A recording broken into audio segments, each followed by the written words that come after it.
TDP Janasena పొత్తు తమ కోసం కాదని రాష్ట్ర ప్రజల కోసమే కలిశామన్నారు చంద్రబాబు. పెనుగొండలో జరిగిన రా కదలిరా సభలో ఆయన వైసీపీ పాలనపై తీవ్ర స్థాయిలో విరుచుకుపడ్డారు. బంగారం లాంటి రాష్ట్రాన్ని నాశనం చేసిన జగన్ పార్టీని వచ్చే ఎన్నికల్లో భూస్థాపితం చేస్తామని హెచ్చరించారు చంద్రబాబు.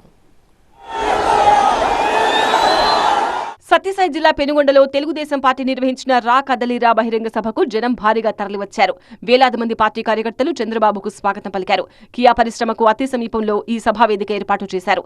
పార్లమెంటు నియోజకవర్గాల వారీగా చంద్రబాబు తలపెట్టిన రా కదలిరా సభలో ఇదే చివరి సభ కావడంతో తెలుగు తమ్ముళ్లు పెద్ద సంఖ్యలో జన సమీకరణ చేశారు. ఈ సభతో టీడీపీ శ్రేణుల్లో ఫుల్ జోష్ నింపారు.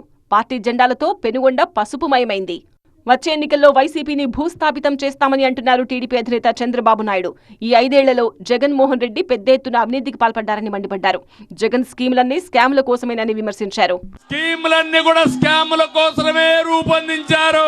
నాలెడ్జ్ హబ్లో ఇప్పుడు ముఖ్యమంత్రి పెద్ద ఎత్తున అవినీతికి పాల్పడ్డారు.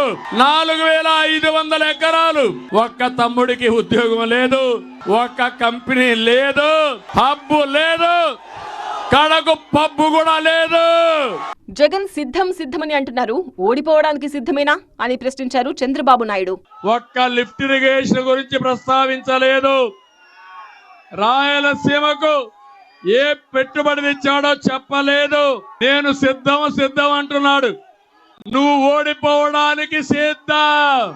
గెలిచేది తెలుగుదేశం జనసేన, ఓడిపోయేది వైఎస్ఆర్ కాంగ్రెస్ పార్టీ. మొత్తానికి టీడీపీ తలపెట్టిన రా కదలిరా సభలతో పార్టీలో ఫుల్ జోష్ వచ్చింది. దాంతో త్వరలో ప్రజాగళం పేరిట మలి విడత ఎన్నికల ప్రచారానికి చంద్రబాబు శ్రీకారం చుట్టబోతున్నారు.